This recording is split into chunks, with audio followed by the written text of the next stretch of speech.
Hello, and welcome to Kindred Spirits Book Club, the podcast where two grown-ass ladies geek out about Anne of Green Gables. I'm Ragon Duffy, and I'm joined by my co-host, Kelly Gerner. Hi, Kindred Spirits. Hi, Ragon. Hi. So I love my nails. Yay. Okay, listeners, we were hanging out at Reagan's house last Friday, and I complimented her manicure, and so she shared with me some of her nail stickers, and these are pretty great. I know the nail stickers aren't like new technology, but I'm very into them. Reagan, I hadn't gotten a manicure in like years. Not even because of like lockdown or anything like that, but just because I felt that the expense wasn't worth it anymore after a certain point. But Yeah, these were me too. so like easy. This might bring me back around. Oh, I'm so glad you love them.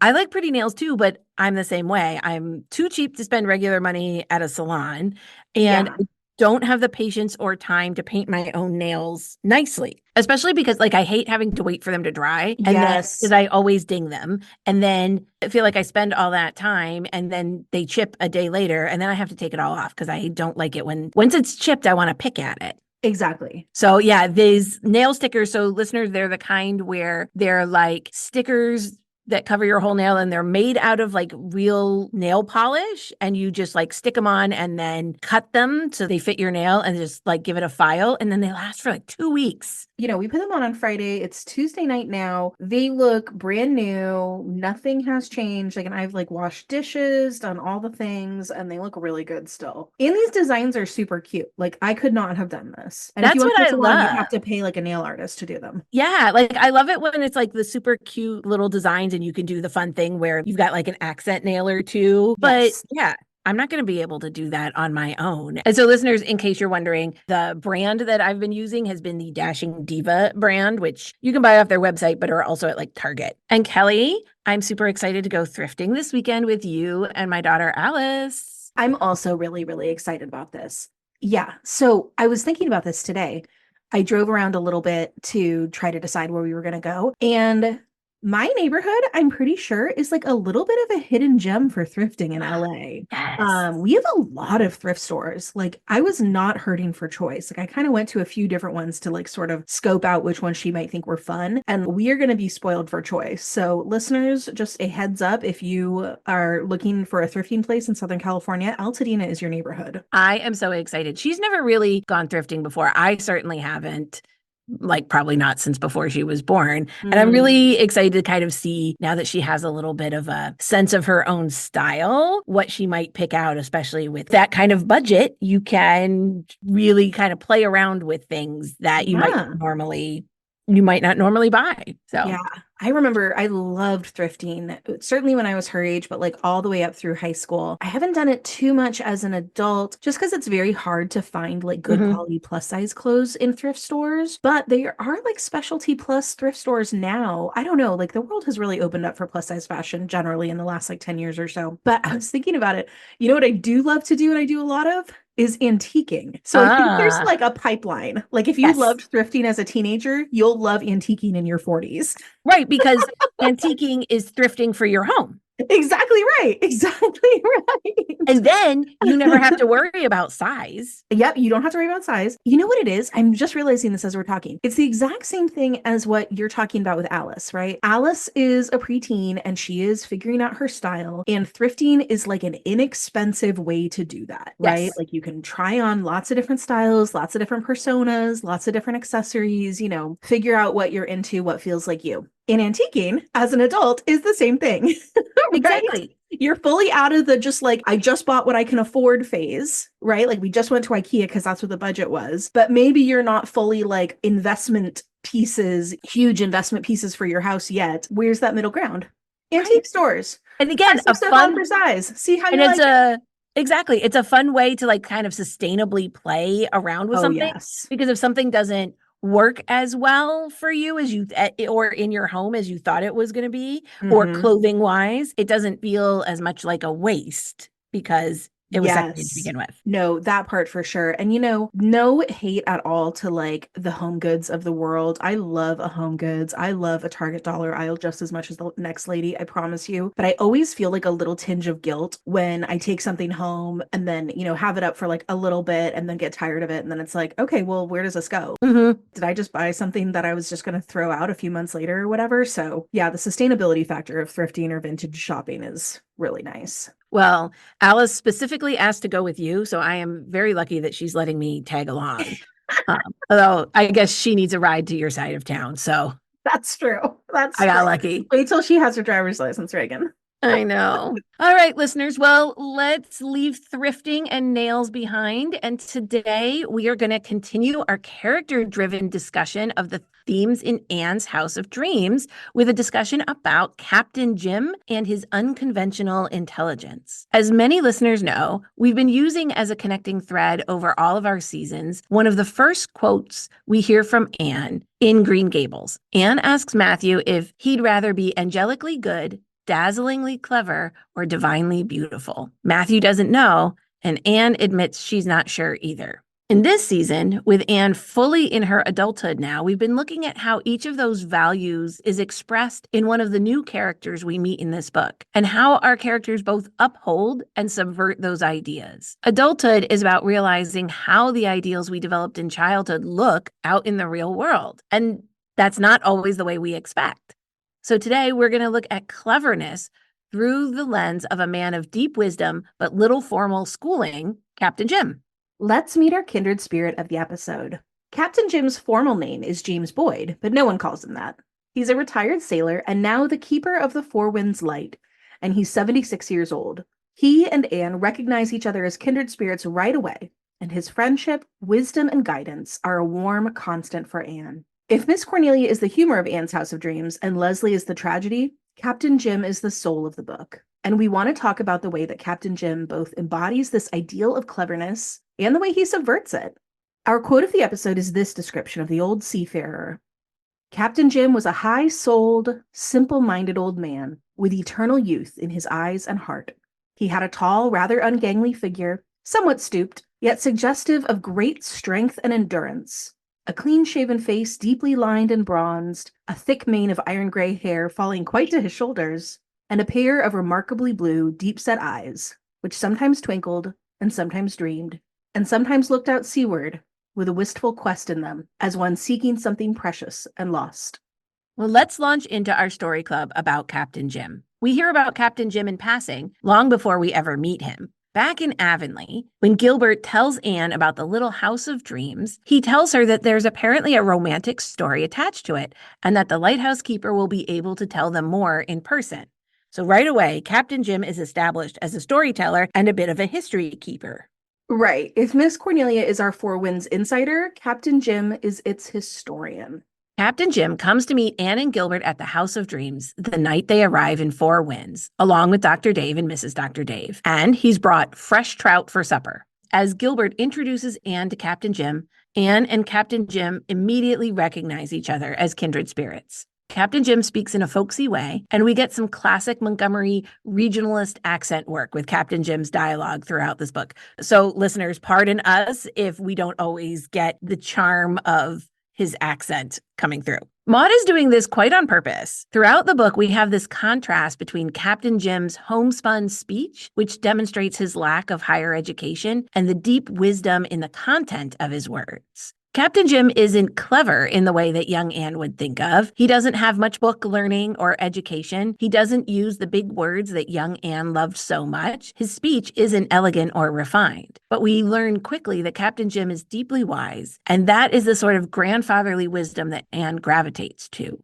Captain Jim tells Anne, "You certainly are a nice little bride, Mistress Blythe. Looking at you sort of makes me feel like I've just been married myself." And he happily accepts the invite to stay to dinner with the Blythes and Dr. and Mrs. Dr. Dave, saying he's glad to sit down with two such sweet, purty ladies. And then Maud tells us, Captain Jim's compliments may look very bald on paper, but he paid them with such a gracious, gentle deference of tone and look that the woman upon whom they were bestowed felt that she was being offered a queen's tribute in a kingly fashion. This is going to come up often through the book. Despite his wild life as a sailor and his rough-hewn way of speaking, Captain Jim is a gentleman and has a clear-eyed way of seeing through to the heart of things. He's really a man of deep contradictions in that way, both a wanderlusty wayfarer and salt-of-the-earth islander. Captain Jim represents someone whose essential core values are very much of his time and place, but whose values are informed by his natural curiosity and intelligence, and then molded by the opportunities that few people born in his time and place could ever have experienced.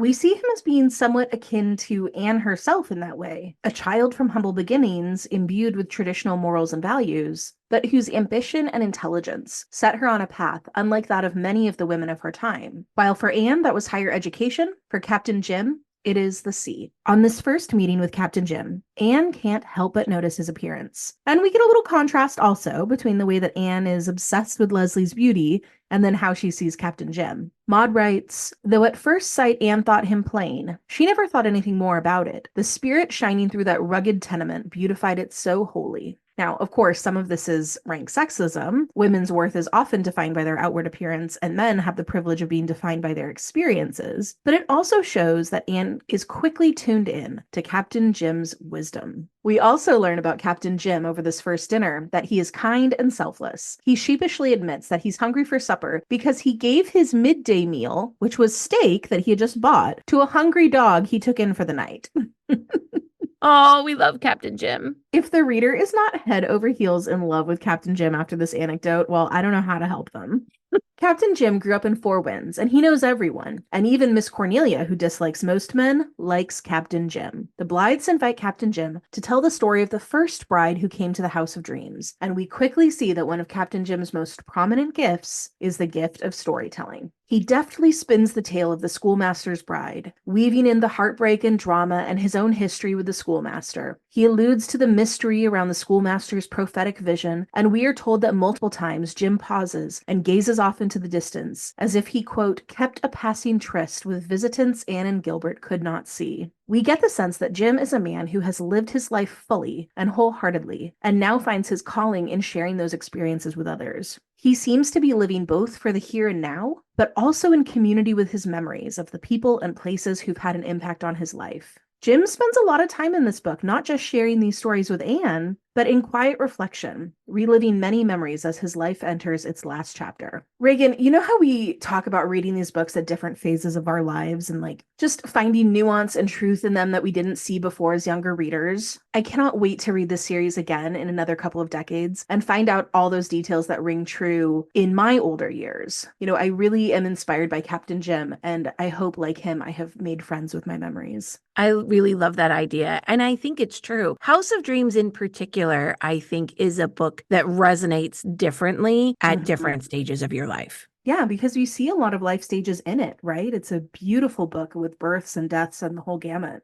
Well, Captain Jim tells Anne that this house has been filled with many happy occupants and that, quote, the walls of this house must be sort of soaked with laughing and good times. Captain Jim compliments Anne's beauty, and Maud again contrasts his speech with the feeling that it leaves in his listener with, quote, Captain Jim contrived to give his sunflower compliment the delicacy of a violet.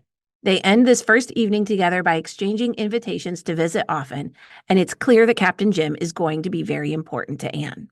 We've often talked about how Anne has always been surrounded by older women who have modeled for her all the different ways to be a woman in the world, who have taught her lessons both directly and indirectly about how to live life and what is good and moral. From Marilla to Mrs. Lynde, from Miss Stacy to Aunt Josephine Barry, and Mrs. Allen, Miss Lavender, Aunt Jimsy, the widows at Windy Poplars. But Anne's only adult male role model has been Matthew. Matthew's model of gentle masculinity, which we explored way back in episode 6, was deeply needed by Anne at the time. His deep attention to Anne and his quiet, unconditional love soaked into her parched soul. Matthew taught Anne that she mattered and was the first person to open his heart to her. Captain Jim is the second man to be a father figure to Anne. Unlike the taciturn Matthew, Captain Jim has no such shortage of words, and we do get to know him far better than we truly ever got to know Matthew. But like Matthew, Captain Jim is a believer in deeds over empty promises. And just as Matthew had a deep respect for the farmland, Captain Jim has a deep respect for the sea. Like Matthew, Captain Jim has never married,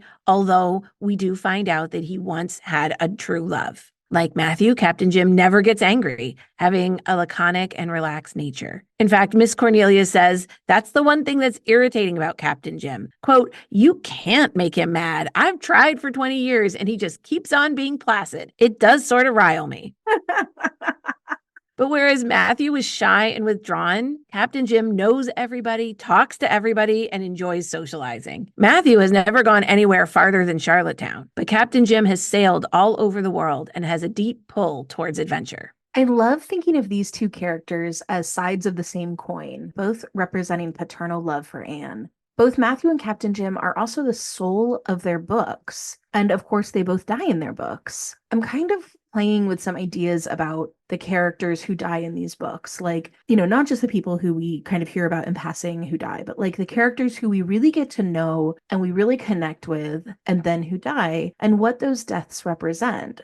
I'm thinking this discussion might go in a later episode when we finally get to Rilla of Ingleside, but there's a through line between the characters who die on the page and the characters who we really see as embodying a sort of connection with the soul. And I think that Matthew and Captain Jim are some of the best examples of this. Yes, for sure. Just as Anne instantly knew that Matthew was a kindred spirit, she feels the same connection with Captain Jim.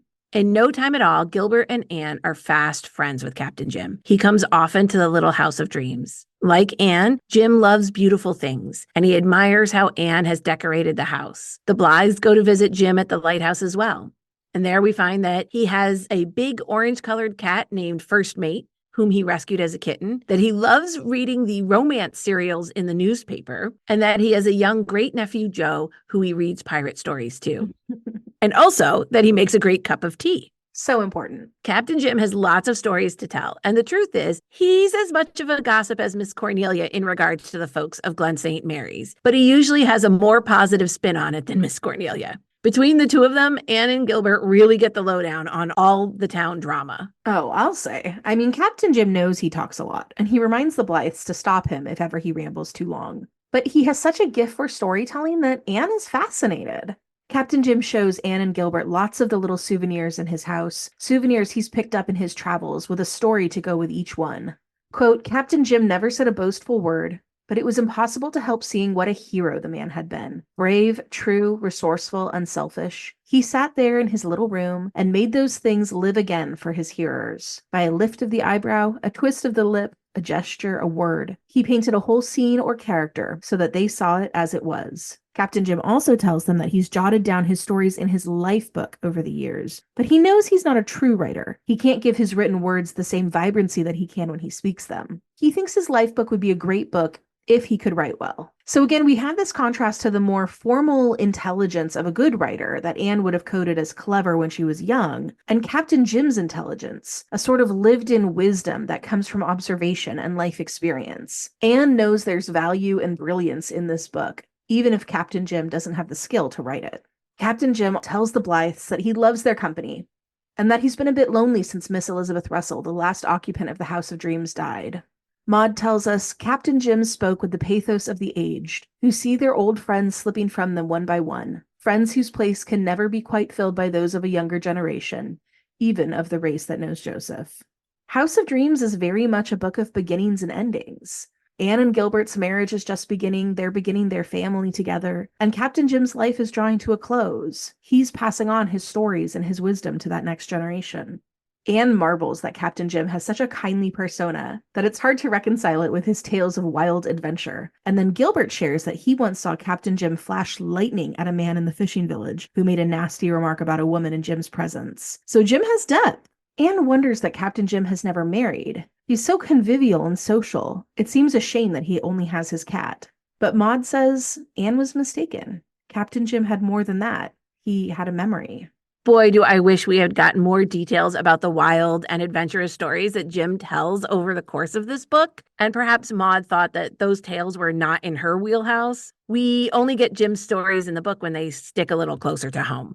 Right. I think maybe Maud, like Anne, also feels herself not quite up to the task of capturing those more like adventuresome stories. But I'll recommend a few books in our Birch Path and Inspired by sections that may help fill that gap.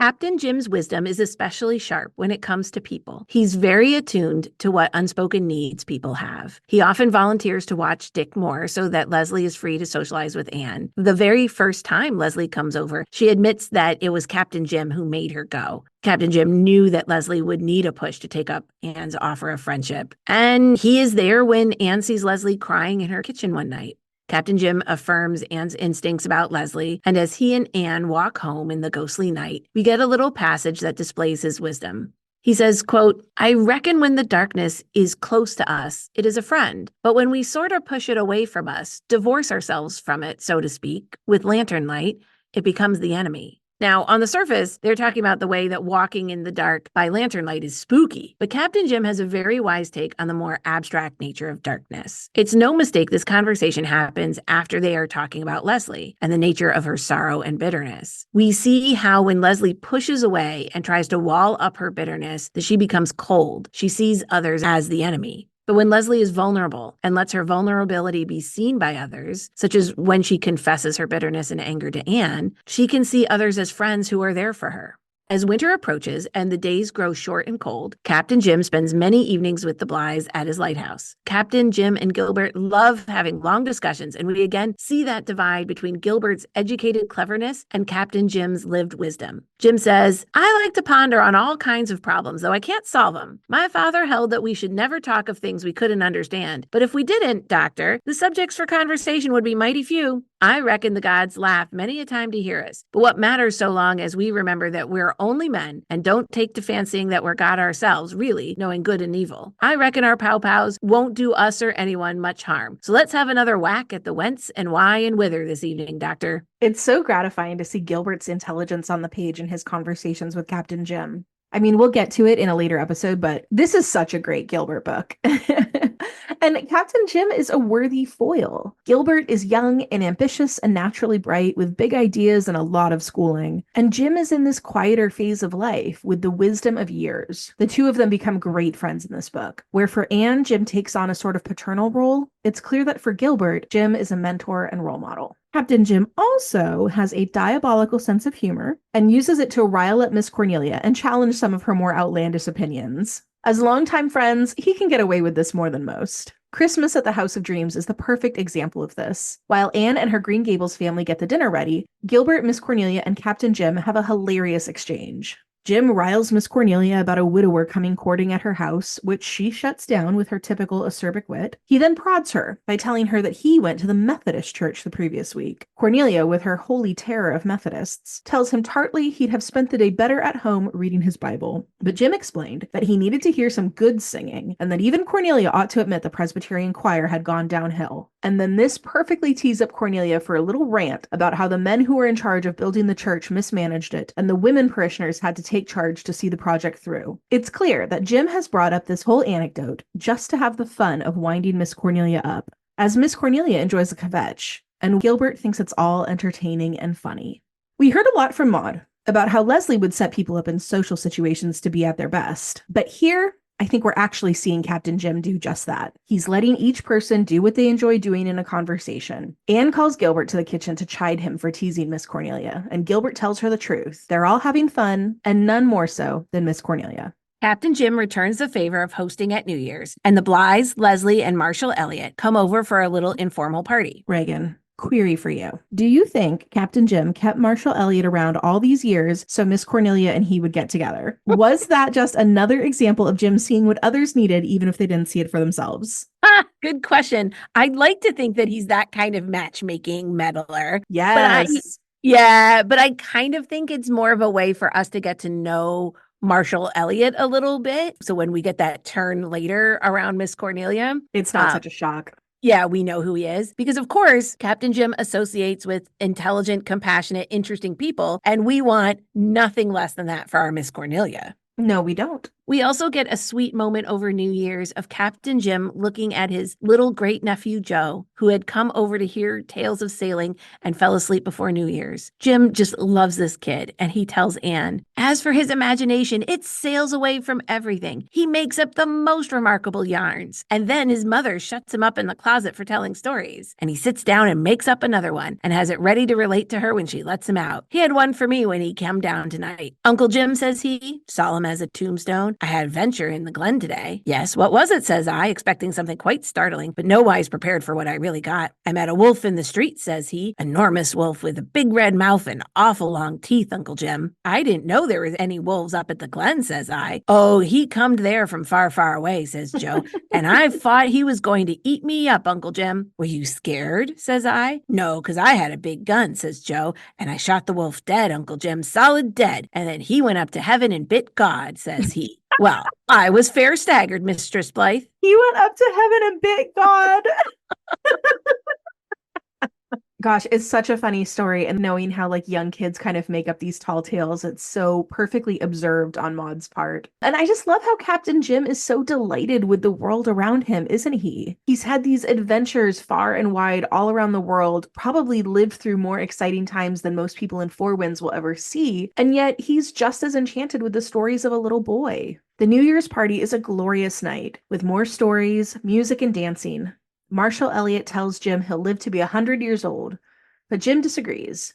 No, and I don't want to. At least I think I don't. Death grows friendlier as we grow older. You know, I was thinking as we were writing this that Captain Jim is really embodying a human development principle here. So if you weren't a psychology major in college, you might not be familiar with this, but Erik Erikson developed what are called the 8 stages of human psychosocial development, and that's pretty widely accepted as a useful framework. I'm not going to go into them all here. That's a whole other topic. But the essential idea is that each stage of development involves a task of working through 2 opposing states of being that shape personality. And the last stage is called integrity versus despair. And when in that stage, a person is looking back over their life, assessing and making sense of their life, synthesizing the wisdom accumulated, and feeling that they have passed on their contributions to society. And when it is done successfully, the end result is wisdom. And Captain Jim just embodies integrity in this sense, doesn't he? He's clearly spending a lot of time reflecting on his life. He's not regretful, but he sees the big picture clearly, and he's enjoying passing on what he's learned and experienced to others, and he's not sorry to be reaching the end of his life. Yeah, he's not afraid of dying. He's satisfied with his life. Ragon, I think we need to hear more about the phases of life. Maybe that is something for a future Birch Path. I know I love it when you put on your psychology professor hat. Oh, why, thank you. Definitely. You know what? Maybe when we talk about the kids in Anne of Ingleside or Rainbow Valley, I'll have some other things to say. Yeah, that's a good idea. And I think that's a really interesting point on Captain Jim specifically. I mean, I think we would all wish at his age to have his integrity, like in that most literal interpretation of the word, right? His integration of his lived experiences with his values. Yes, he's an amazing role model in that way. When we discussed Leslie in our last episode, we talked about how Captain Jim saw to the heart of what was the barrier between Anne and Leslie having a true friendship. He told Anne that Anne's happiness, not just currently, but for most of her life, meant she truly couldn't understand the way that sorrow, grief, trauma, and disappointment had shaped Leslie. And even though Anne had an unhappy childhood, the breadth and depth of Leslie's misery is more than can be bridged by Anne's sympathy. Captain Jim recognizes that Leslie is protecting herself against further hurt the best way she knows how. During the winter, when the lighthouse is not in operation, Captain Jim spends even more time with the Blythes, and Anne grows even closer to him. Captain Jim tells Anne about his cheerful and optimistic attitude like this. I just love this quote. I've kind of contracted a habit of enjoying things. It's got so chronic that I believe I even enjoy the disagreeable things. It's great fun thinking they can't last. Old rheumatiz, says I when it grips me hard. You've got to stop aching sometime. The worse you are, the sooner you'll stop, maybe. I'm bound to get the better of you in the long run, whether in the body or out of the body. Now, maybe that is a step too far for most folks when it comes to a positive outlook, but Captain Jim is wise to understand that the way you frame things, the story you tell yourself about your circumstances, that's the key to moving through it. Captain Jim also lets Anne read his life book. He tells her he wrote it to leave his stories to his great-nephew Joe. I don't like the idea of everything I've done and seen being clean forgot after I've shipped for my last voyage. Joe, he'll remember it and tell the yarns to his children. Jim's writing is plain, not at all grammatical, and doesn't capture the charm of his in-person storytelling, but the outlines of an amazing book are all here. And Anne is clever in recognizing that the book is a treasure, and in the right hands, a writer could take this wealth of stories and make an incredible book from it. Quote, rich comedy and thrilling tragedy were both lying hidden in Captain Jim's lifebook, waiting for the touch of the master hand to waken the laughter and grief and horror of thousands. Spring comes, and we get this other nugget of wisdom from Captain Jim as he's speaking with Anne about planting her garden. He says, it always amazes me to look at those little wrinkled brown seeds and think of the rainbows in them. When I ponder on them seeds, I don't find it nowise hard to believe that we've got souls that'll live in other worlds. You couldn't hardly believe there was life in them tiny things, some no bigger than grains of dust, let alone color and scent, if you hadn't seen the miracle, could you? And Captain Jim and Miss Cornelia also spar about the devil and heretics, and she accuses Captain Jim of being able to find the good in anybody. And so he does, which is a nice counterpoint for Miss Cornelia to bounce off of.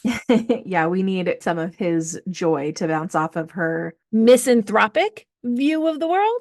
That's a good way of putting it. I really enjoy that quote from Captain Jim about the little seed and thinking about the rainbows inside of it. And it makes me think that Captain Jim is in this almost, I want to say it's almost childlike, but maybe that's not the right way to put it. But he's in this phase of his life where he's just like deeply noticing the world around him and the people in the world. And he's not trying to change people or enforce his way of being on the world. He's just noticing and appreciating. And there's like a gentleness to it that's really beautiful.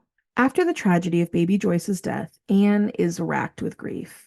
When she finally is ready to go outside, it is to Captain Jim's lighthouse that she must go for her first venture. The two sit out on the rocks to watch the sea, a place Captain Jim says is a lovely place to sit and dream. Anne feels as if she will never dream again. Captain Jim reassures her that someday she will dream again, and that the dream of immortality in heaven means that someday she will see her little Joyce again. It's an achingly beautiful thought, but Anne mourns that when the heavenly reunion does happen, Joyce won't be her baby anymore, and fears that she won't recognize her. Captain Jim wisely says, God will manage better than that, I believe. And that plants a little seed for Anne of hope for the first time. Captain Jim asks Anne, as they sit on the rocks, if he can tell her about his lost Margaret. Of course, Anne wants to know, and is sure that this is an important part of Captain Jim's life. He shares that he wants to tell Anne about lost Margaret because, quote, I want somebody to remember and think of her sometime after I'm gone. I can't bear that her name should be forgotten by all living souls. Captain Jim tells the story that over 50 years ago, his sweetheart Margaret had fallen asleep in her father's dory, and while no one knows for sure, it is assumed that it drifted out the channel beyond the bar, and then a thunderstorm sprang up unexpectedly, and Margaret was lost forever. Jim haunted the shores for months, looking to see if her body washed up, but the sea never returned her. And ever since then, Jim knows that Margaret is waiting for him. Even though he can't precisely remember how she looked anymore, he sees her in the silver mist at sunrise, the white birch of the woods, and hears her in the way the sea calls to him. Captain Jim could never love anyone else after that, and he's been faithful to her memory for the last 50 years. He says, all the pain went out of her memory years ago and just left its blessing. This story is a gift for Anne, awash in her own grief, a reminder that Joyce lives on in Anne's memory and that she can survive the grief and find Joyce's memory a blessing eventually. Oh, wow. Ragon, the way these books face grief and loss head on is so special. And especially for its time. Like when I think about the other authors who were writing and publishing around the same time that Maud was, you don't see these kinds of like nuanced depictions of death, right? You either get sort of big melodrama, huge strokes, playing death up for sort of maximum dramatic importance. Or as you kind of move into the early modernists, there's a lot of sort of minimizing death out of a sort of sense of world-weary irony. And I think that is largely attributed to the onset of the First World War. And then meanwhile, I think that Maud's earnestness here is just a beautiful counterbalance to that. Death is a universal experience, and with it comes tremendous pain. And part of the job of humanity, the work we're here to do, right, is learning to live alongside death. And Captain Jim seems to know this in a soul deep way. Yeah, I think there's something very profound happening in a quiet way with Captain Jim and with grief and death in this book. It really is interesting. I've been kind of contemplating that as we've been writing this, about the way that Captain Jim really frames the importance for him of sharing his stories, so that that's what he's leaving behind, that he's okay with dying, with finishing his life here. He just wants to make sure that the stories, the things that are important to him live on, right? The story of Lost Margaret, his other stories, that's why his life book is so important to him. And I think that's something that a lot of people are looking for, is how to leave something behind when we go. Yeah. And so when the writer Owen Ford comes to Four Winds, Anne understands that this man can do what she feels she cannot. He can write Captain Jim's life book. I have to quote Maud directly here. Quote, Anne took Owen Ford down to Four Winds Point to introduce him to Captain Jim. The clover fields along the harbor shore were whitening in the western wind, and Captain Jim had one of his finest sunsets on exhibition. One of his finest sunsets on exhibition. I adore this line. It's almost like a throwaway line, but it reinforces that Captain Jim is one with his surroundings. You know, we talk about integration, we talk about being present, we talk about noticing things. It's like Captain Jim is one with his surroundings in this really interesting way. He's not just the lighthouse keeper, he's not just a retired sea captain, he is of the island itself. He is profoundly connected to the cliffs and the harbor and even the sunsets. Captain Jim tells Anne about a visit to a friend of his, Henry Pollock, another old man. Henry's wife asked Jim to come over to break the news to Henry that he was dying. Wild choice right there, Mrs. Pollock. Wild choice. Jim grimly delivered the news to his old friend and fellow sailor, who shocks Captain Jim by saying he knows he's been dying for like a week, and he was just keeping up appearances for his wife, and because he wanted his son to finish building the barn to his specifications. Henry told Jim that he'd suspicioned he was dying before, but he had known for sure for at least a week. Imagine having that kind of certainty for your own death. It's so funny. I love the idea that he's so convinced that no one will build the barn properly that he pretends he's not dying just to see it through. The two old sailors shared some stories, including one about Henry getting a fishhook caught in his nose. And, you know, this story strikes me as a little prophetic, because in the old days when sailors died at sea, they were shrouded in their hammocks and sewn in with that final stitch going through their nose. What? I know, right? The final stitch went through their nose. I read a few different reasons for why this was. One of them was just like so that way it stayed attached to the body. And the other one was to make sure that the sailor wasn't faking death. Apparently, life at sea was so rough, that was a potential way that someone would try to get out of their assignment. But yeah, after they were all sewn up and the needle went through their nose, they'd be thrown overboard. So that was like kind of a typical burial at sea at that time. Whoa. Well, okay, things we learn on the pod. Yep. Jim finishes storytelling. Anne and Owen have been listening the whole time. Then Anne asks Captain Jim to guess who Owen is. Captain Jim recognizes Owen's eyes, then realizes Owen is the grandson of his old friend, the schoolmaster, and his prophesied bride. Captain Jim is delighted to meet Owen and impressed that Owen is a writer. Maud also takes a little beat here to explain that while Captain Jim knows that Anne is also a published writer, he takes Anne's writing less seriously than Owen's because Anne is a woman. Quote, Captain Jim thought women were delightful creatures who ought to have the vote and everything else they wanted, bless their hearts, but he did not believe they could write. Tough look for our boy Captain Jim. Tough look for Captain Jim.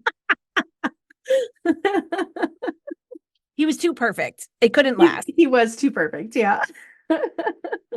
Well, Anne seems to take his casual sexism in stride and invites him to regale Owen with his most exciting stories of a life lived at sea. Owen is captivated, of course. Who wouldn't be? And Anne entreats Captain Jim to show his life book to Owen. Owen sees the possibilities within the life book Instantly. Maud says, while talking, Captain Jim watched Owen Ford from the corner of his eye as the latter examined the lifebook, and presently observing that his guest was lost in its pages, he turned smilingly to his cupboard and proceeded to make a pot of tea. Owen Ford separated himself from the lifebook with as much reluctance as a miser wrenches himself from his gold, long enough to drink his tea and then return to it hungrily. Oh, you can take that thing home with you if you want to, said Captain Jim, as if the thing were not his most treasured possession. I love Captain Jim over here. He's trying to play it cool. Oh, what, that old thing? Oh, go ahead. Feel free, borrow it. Feel free. Don't worry about returning it. But no, he knows he has something deeply valuable in his stories, even if he's trying to be modest. He's proud of the exciting life he's led, and so he should be. Owen Ford is clever. And even better, he's no fool, and he knows at once what a treasure this lifebook is. He tells Anne on that walk home that he can foresee that this could be his great Canadian novel if he can just capture Captain Jim in it. Captain Jim, for his part, is overjoyed to have Owen Ford write his lifebook, to preserve not just his fantastic stories, but to immortalize his long-lost love, Lost Margaret. The symmetry of having his book written by the schoolmaster's grandson is not lost on Captain Jim either, and he's happily convinced that the world is unfolding just as it should. He gives Owen a little room in the lighthouse to write in during the day, and he stays close by to answer questions and flesh out details of his own remembrances. They work together to create this book that is the sum of all the types of intelligence, the educated, authorly cleverness of Owen Ford, and the well-earned wisdom of Captain Jim's long life. They both know there is something truly special in what they are doing. Owen leaves Four Winds and finds a publisher for the lifebook, much to Captain Jim's pleasure. We also hear another story of Captain Jim visiting with a friend in the village who is close to death. Foreshadowing now, I think, Jim's own death, coming all too soon, but also demonstrating his comfort with the idea of death and his understanding that at the end of your life, relationships with friends and family are the most important thing. When Gilbert and Anne quarrel over whether to tell Leslie about the operation that might save Dick Moore's mind, and thus guarantee a lifetime of unhappiness and abuse for Leslie, Anne entreats Gilbert to consult with Captain Jim, trusting Jim's wisdom and his compassion for Leslie. This is an interesting moment. We discussed it in detail in our episode about Miss Cornelia, the intersection between what feels kind and what is ethically right. It's often a jagged line, messy and painful, and Captain Jim displays his razor-sharp intellect and profound morality by cutting right to the heart of the issue. In his typically simple way of speech, he explains, "I know how you feel about it, Mistress Blythe, just as I feel myself. But it ain't our feelings we have to steer by through life. No, we'd make shipwreck mighty often if we did that. There's only the one safe compass, and we've got to set our course by that, what it's right to do. I agree with the doctor." Captain Jim then puts on tea, and he won't let Anne and Gilbert leave the lighthouse until they are all feeling a little bit more even-tempered. Wise man indeed. Captain Jim finds the perfect balance between right and kind by loaning Leslie the money to pay for Dick's operation. She insists that he take a mortgage on the farm as collateral, but Miss Cornelia tells Anne that he will forgive the debt in his will. He understands that Leslie's pride won't let her accept a gift, but she'll probably take a bequest. Anne and Gilbert's son is born, and they decide to name him James Matthew, after the two finest gentlemen I've ever known, said Anne. Captain Jim is delighted to have a little namesake in the world. Just like his stories, like his little grandnephew, just like his life book, James Matthew Blythe is now a part of Captain Jim's legacy. Anne and Gilbert notice that Captain Jim is getting older and grayer, and when Anne visits Captain Jim after her son is born, she finds him quiet and wistful, gazing out to sea. Quote, "He spent a great deal of his time sitting by his seaward window, looking out over the gulf with his swiftly whitening head leaning on his hand. He sat there tonight for many silent minutes, keeping some tryst with the past, which Anne would not disturb. Presently, he pointed to the iris of the west. 'That's beautiful, isn't it, Mistress Blythe? But I wish you could have seen the sunrise this morning. It was a wonderful thing, wonderful. I've seen all kinds of sunrises come over that gulf. I've been all over the world, Mistress Blythe, and take it all in all, I've never seen a finer sight than a summer sunrise over the gulf. A man can't pick his time for dying, Mistress Blythe. Just got to go when the great captain gives his sailing orders. But if I could go out when the morning comes across that water, I've watched it many a time and thought what a thing it would be to pass out through that great white glory to whatever was waiting beyond, and on a sea that ain't mapped out on any earthly chart. And I think, Mistress Blythe, that I'd find Lost Margaret there." Oh my gosh, I am like about to cry just listening to you read that, Ragon. Oh, it's so beautiful. Captain Jim tells Anne that her son is to have a few of his little seafaring treasures when he goes, and Anne, accepting that Captain Jim knows his life is drawing to a close, recites to him Tennyson's poem Crossing the Bar. It's a short poem, so please indulge our own recitation. Sunset and evening star, and one clear call for me, and may there be no moaning of the bar when I put out to sea, but such a tide as moving seems asleep, too full for sound and foam, when that which drew from out the boundless deep turns again home. Twilight and evening bell, and after that the dark, and may there be no sadness of farewell when I embark. For though from out our bourne of time and place the flood may bear me far, I hope to see my pilot face to face when I have crossed the bar. Oh, that's such a lovely rendition of that poem, Kelly. Thank you. Captain Jim finds comfort in the poem and tells Anne that he also feels there will be no sadness when he goes, for all will be well. And although everyone knows the moment is coming, especially Captain Jim himself, but before that, we get a lovely scene where Captain Jim gives a sort of blessing. Both Anne and Leslie are living their happily ever afters. Leslie newly engaged to Owen, and Anne with Gilbert and their baby son. Jim is over at the House of Dreams for a roaring driftwood fire and good conversation, and as he gets ready to go, quote, the old man rose suddenly and placed one hand on Leslie's head and one on Anne's. Two good, sweet women, he said, true and faithful and to be depended on. Your husbands will have honor in the gates because of you. Your children will rise up and call you blessed in the years to come. There was a strange solemnity about the little scene. Anne and Leslie bowed as those receiving a benediction. Gilbert suddenly brushed his hand over his eyes. Owen Ford was rapt as one who can see visions. All were silent for a space. The little house of dreams added another poignant and unforgettable moment to its store of memories. Captain Jim gets to live out his one last dream, seeing his life book in print. When it finally arrives, Anne and Leslie bring his copy over to him immediately at the lighthouse. Jim did not know this ahead of time, so he is both surprised and gratified to see that the authorship is attributed to both himself and to Owen Ford, and that the frontispiece is a picture of him that Owen took one day, Jim in the door of the lighthouse gazing out over the water. The book is titled simply The Life Book of Captain Jim. Anne can see that Captain Jim is desperate to read his book, to see his stories crafted into a moving narrative by an expert writer and a sensitive soul in Owen Ford. But his manners come first, and he insists that Leslie and Anne stay for tea, and he doesn't even let his eyes drift over to where the book lays. Quote, the life book will keep, I reckon. I've waited for this many a year. I can wait a little longer while I'm enjoying my friends. When Anne and Leslie leave, they know that Captain Jim will go directly to his book and read it straight through. They enjoy imagining his delight as he reads it, and Leslie wonders if Jim will like the ending, an ending she suggested to Owen herself. I wish we knew what that ending was. I know, right? What did she tell him? But nobody ever knows, and they don't know what Captain Jim thinks of it, because the next morning, the lighthouse light is still on, and when Anne and Gilbert investigate, they find that Captain Jim has crossed the bar, his hands resting on the last page of his life book. And Anne knows that he crossed when the sun rose and he met lost Margaret on the shining sunrise sea. His life came to a gentle close, befitting a man who lived his life thoroughly, kindly, and with relish.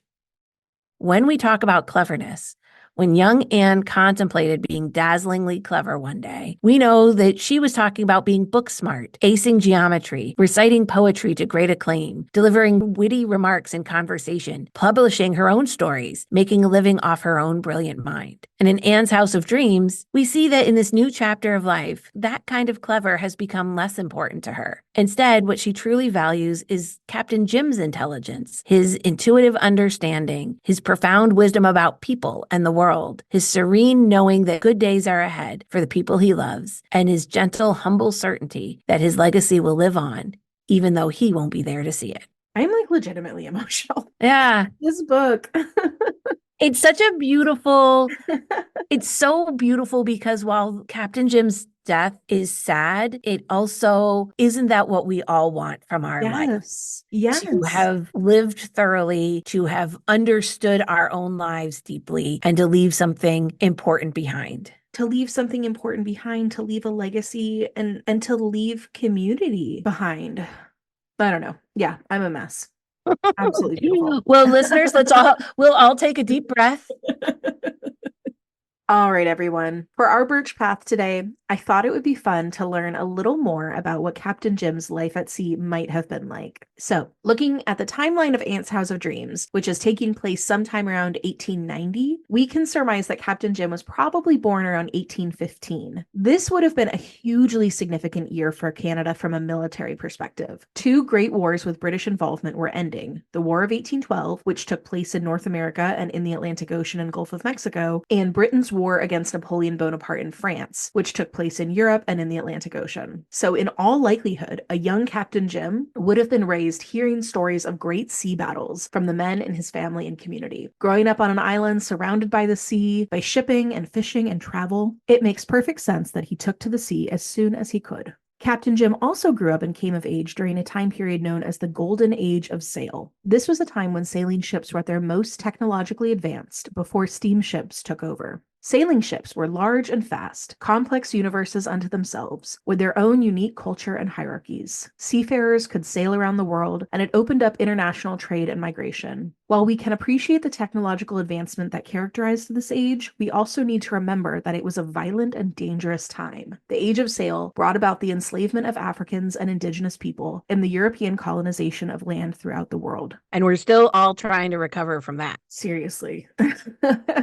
In this era, young boys could often find work and passage on ships. Sort of a terrifying idea for us now, but as we discussed previously, child labor was not unusual in the 19th century, and many children worked to support themselves and their families by beginning apprenticeships in their adolescence. In Britain's Royal Navy, boys in their early teens could be commissioned as midshipmen, a sort of low-ranking officer. This is where families in the landed gentry would often send second or third sons if they couldn't afford school for all their kids. Amazingly, top-of-the-line Royal Navy vessels, like the really big ships, could have as many as 50 boys on board, and sometimes they would even have schoolmasters for the boys because there were just so many of them. Wow. Yeah. Wow. That would be exciting. Could you just imagine being on a huge boat? There's all these very young boys wandering around. Like an 8th grade gym class, but Totally. For boys of Jim's class, he likely would have gotten work as a cabin boy on a merchant ship. Cabin boys were usually in their early teens, but there are records of cabin boys as young as 8. Sometimes these younger boys were accompanying fathers or uncles learning the family business, but sometimes not. I think it's kind of funny to think of, you and I both know quite a few boys in that adolescent age range.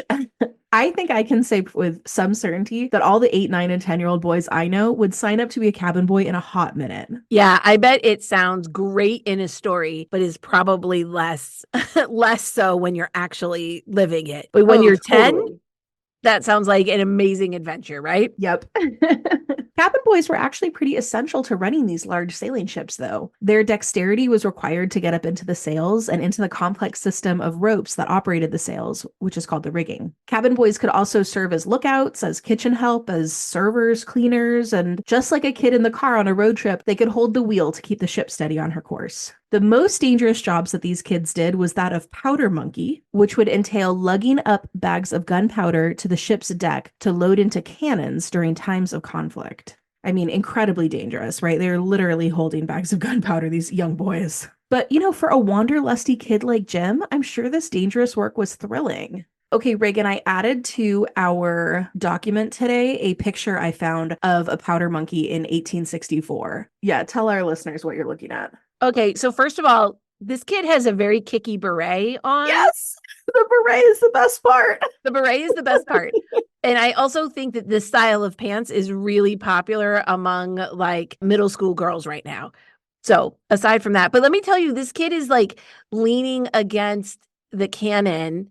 Mm-hmm. This pose is completely in keeping he probably looks like he's 12, I would guess. Yeah. But he's leaning against it. He's got his hands shoved into his pockets. He's got one leg kind of crossed over the other in this very casual way. And it looks very true to a boy of this age, doesn't it? That was really what struck me the most about it too, is like, here is this boy in this kind of old-fashioned-ish outfit, on this old ship, this funny little beret, but everything about his body language and his face Yeah, is like every 12-year-old boy you've ever seen. Just like absolutely. kind of full of like unearned confidence and like Hmm. a That's little bit of exactly. sass.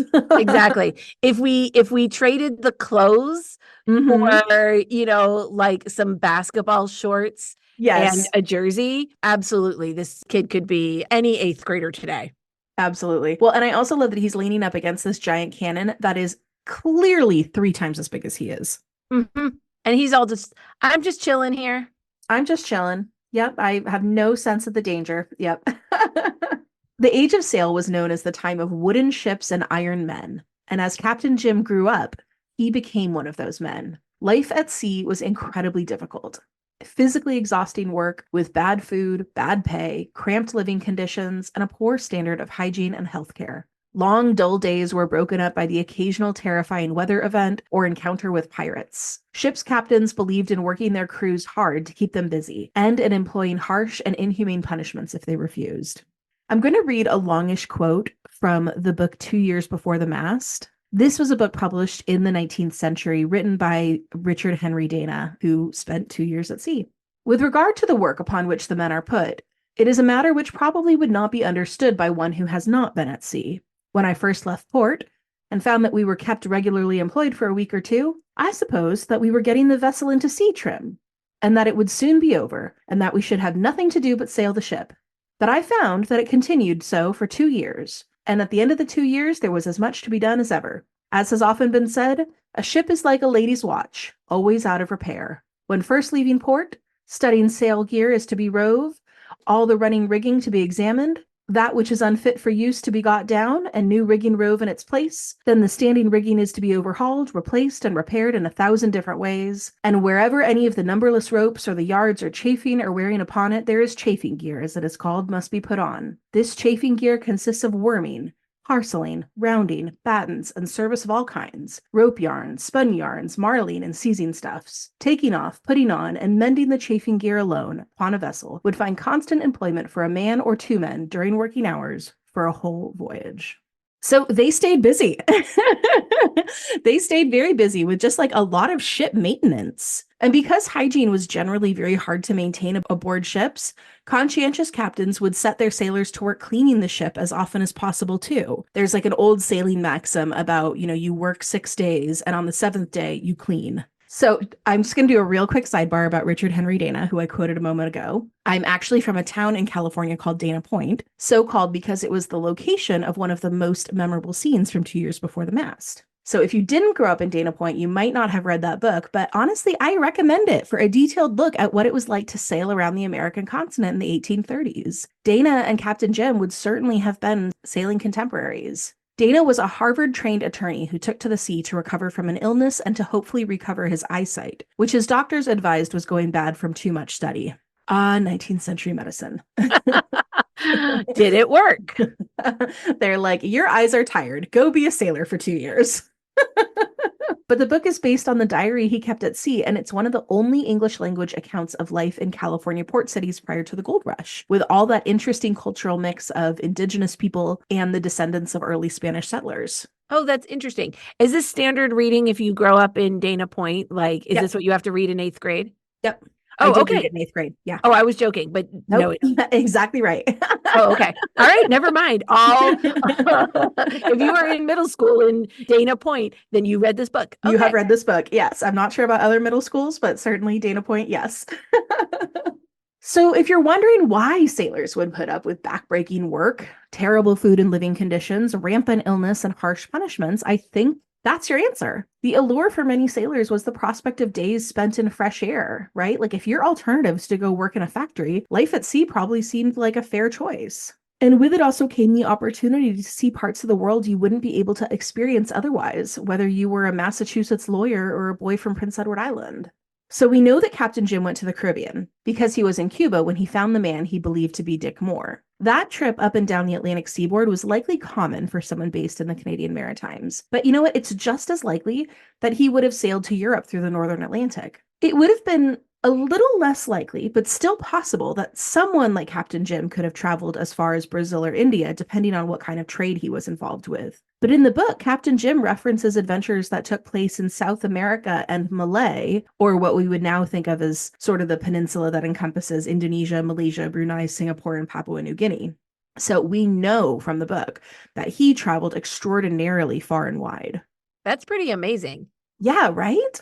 And then one of the things that I think is even more interesting about Captain Jim is the fact that he was a captain. Because at this time, ship's captains tended to come from wealthier families, and the position was fraught with bureaucracy and nepotism, and a lot of times just kind of came down to who could afford it versus perhaps who would be the most skilled at it. So here's kind of like the typical trajectory. As a cabin boy grows up, he would be promoted to able seaman, which is sort of like a ship's jack of all trades, right? These are just sort of your sailors who are doing whatever needs to be done. And a lot of people would just stop there. But from there, exceptional sailors might have been promoted to positions suited to their skills and knowledge, right? Like you could become a ship's navigator, or you could become like a ship's cook or doctor, just some other position that required like a different set of skills. But becoming a captain from there, especially for someone from Captain Jim's background, would have indicated some kind of extraordinary skill or achievement, like prevailing in battle. Otherwise, a captain would have to be someone who had money, connections, or both. So I'm really curious how Captain Jim earned the title. Well, if we had the book, we would know if we could read his life book. I know, I wish we could.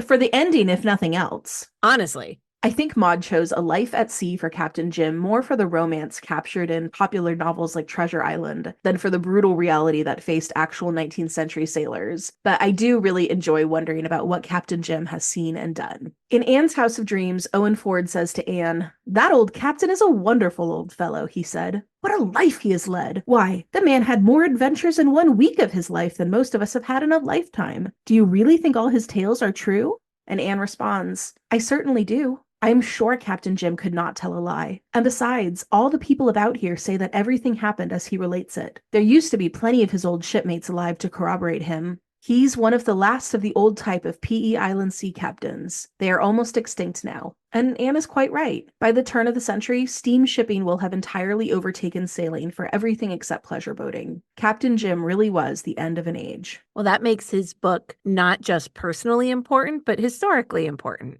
Yeah, absolutely. The great Canadian novel indeed. Kelly, that was a fascinating birch path. I learned a lot from that, not just about the education in Dana Point, California. The all-important education in Dana, California. Well, I was so excited to share my knowledge. I haven't had a chance to dig that up since I was the same age as a cabin boy. Oh my gosh. Well, you know what? Your 8th grade English teacher to whom, when everybody was complaining about like, oh, why do I even have to learn about believe this? we have to read this boring old book. Right. When is this ever going to matter? When am I ever going to use this? Here's their answer. Vindication. Vindication. All right, listeners, moving into our puffed sleeve segment where we share some little detail or fun moment that we didn't get to talk about in the main episode. I really wanted to talk about how much I love Captain Jim's humanity and his strong sense of justice. There's a scene when Captain Jim, Miss Cornelia, Anne, and Gilbert are all sitting down to eat cherry pie. Delicious. And Miss Cornelia says she hasn't had cherry pie all summer because the Gilman boys have stolen all her cherries. I'm just laughing right there because it's like, I don't know why that kept you from eating other cherry pies, but whatever. Whatever, Miss Cornelia. Captain Jim rushes to the boy's defense, telling her, "You shouldn't say that about those 2 poor motherless Gilman boys unless you've got certain proof. Just because their father ain't none too honest isn't any reason for calling them thieves. It's more likely it's been the robins took your cherries. They're terrible thick this year." "Robins," said Miss Cornelia disdainfully. "Huh, 2-legged robins, believe me." "Well, most of the Four Winds robins are constructed on that principle," said Captain Jim gravely. Hilarious. Robins do have 2 legs. Well, Jim. What I love is that Miss Cornelia is like, I concede your point. She knows she's been beaten on that one. She just like eats her pie. Well, my puff sleeve moment is that, like many of the best people, Captain Jim loves animals, and his sense of justice also comes out when he's talking about the thoughtlessness of vacationing city people who get kittens for the summer to play with and then leave them to starve or freeze to death when they leave in the fall. He tells a story about finding some starving kittens and realizing that he knew who had kept the mother cat over the summer. And so when that woman returned the next summer, he went over and raked her over the coals, deservedly so. As someone who does a fair amount of kitten rescues, that type of story is all too common still. And so I applaud you, Captain Jim. Reagan, I think we need to start adding some like kitten rescue pictures to the Instagram account. I'm pretty sure all the Kindred Spirits would love to see them. Well, kitten season has not kicked into gear yet around here, so I don't have any in the moment, but next batch, because they are pretty adorable. They really are. So for this episode, we are going to be inspired by Captain Jim, and my inspired by Captain Jim recommendation is the Aubrey Maturin series by Patrick O'Brien, otherwise known as the Master and Commander series. So this is a 21-book series about a 19th century sea captain, Jack Aubrey, and his best friend and ship surgeon, Stephen Maturin. You guys, this is my husband's favorite book series. This is like his Anne of Green Gables. He has probably read and reread these books 50 times.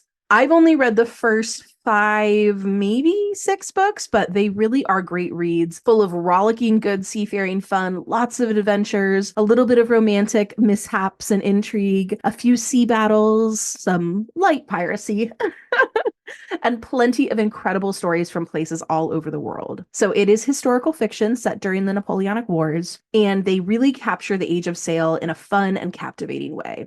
And then the movie Master and Commander, which has Russell Crowe and Paul Bettany in it, that's based on a couple of these books kind of all mashed together. And honestly, it's great too. I'm pretty sure Captain Jim's life book reads just like the Aubrey Maturin books. That is an amazing recommendation. And I'm going to use your inspired by as a jumping off point for mine. And the books I'm going to say are my inspired by Captain Jim are books that we've referenced in the past, although not specifically in an inspired by section. So listeners, if you heard Kelly talk about Master and Commander and thought, gosh, those books do sound cool, but you know what they are missing? Dragons. I know where this is going. That's right. I'm going to recommend the Temeraire books by Naomi Novik. We have mentioned them in the past when we've talked about Iron Flame and Fourth Wing, but they actually fit much better here. Yeah. So if you take the Napoleonic Wars as your setting, and then you add dragons, which function as the Air Force during this time for all of the major players in the Napoleonic Wars.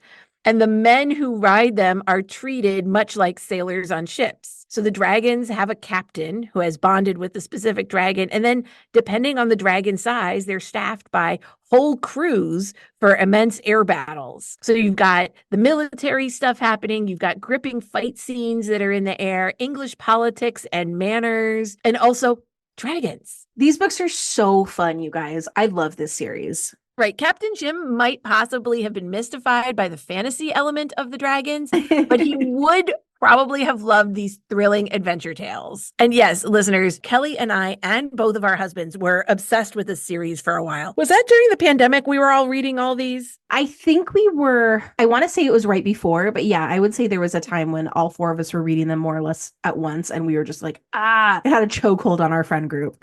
Really. There was just, they were fun because there was an element for each of us in this series that we were drawn to.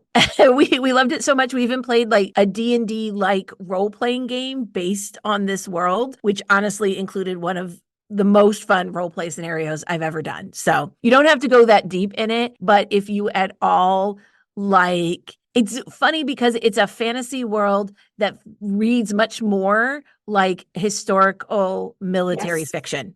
Yep. You wouldn't think that combination works. And it works beautifully. It works beautifully. These are not romantasy books. No, okay, no. If you read Fourth Wing and loved the romance aspect of it, this is not what's happening here. But if you wanted more dragon battles, this is your dragon battles, more military pomp.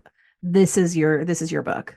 Yep. I can't recommend these books enough. So now you guys, between the 9 books of the Temeraire series and the 21 books of the Master and Commander series, you guys are set for a while. Yeah, you are set for a while. Enjoy 2024, you guys.